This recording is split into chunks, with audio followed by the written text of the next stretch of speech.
without going into a lot of detail, I would say something that is very refreshing is to see a lot of people that are not black speak up about what happened to Trey Reed in Cleveland, Mississippi. Now, I can't really get into a lot of detail because, we don't want to get in trouble because of the nature of what happened to Trey Reed. Y'all go please look it up. But let's just say that he was found in a tree. Okay, I'll say that much. But I am seeing people all over social media that are not black, whether they are Asian, white, Hispanic, all, walks of life saying, y'all not going to keep telling us that's something he did to himself, right? It just doesn't seem right, especially with the anti-black nature of Delta State University and the area, right? If you know that there is a lot of, let's say, hooded activity in that area. In fact, there's a new group that sprung up this year and they were trying to recruit people and things like that. Now, I'm going to say allegedly with all of this because the authorities are like, well, there's no foul play.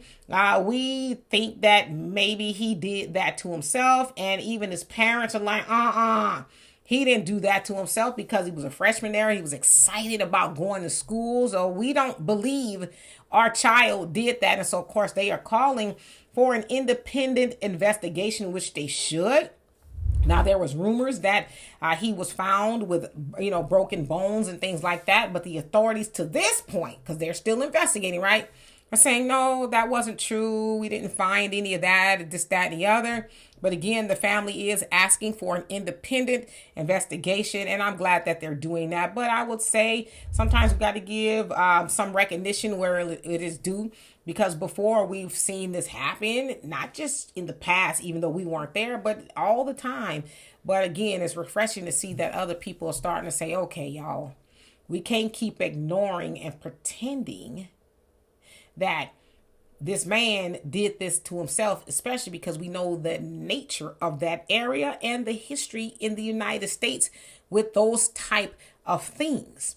So big ups to them for bringing awareness to it, and hopefully an investigation will be done and everybody can get some answers, because I'm with his parents. There's no way that man did that to himself, especially if he had so many things to live for.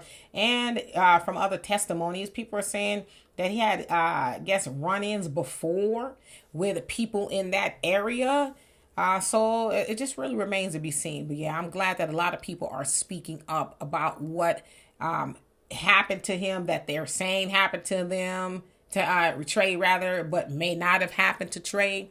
And I'm sorry for being so esoteric, but on these platforms, they really watch closely for certain things that we say. But I would be remiss if I didn't at least mention it so y'all could go look it up, because terror is still running through the United States of America, the terror that our ancestors had to deal with. So anyway, for more insightful commentary, please subscribe to this channel and my channel, The Demetra Kaye Show, here on YouTube.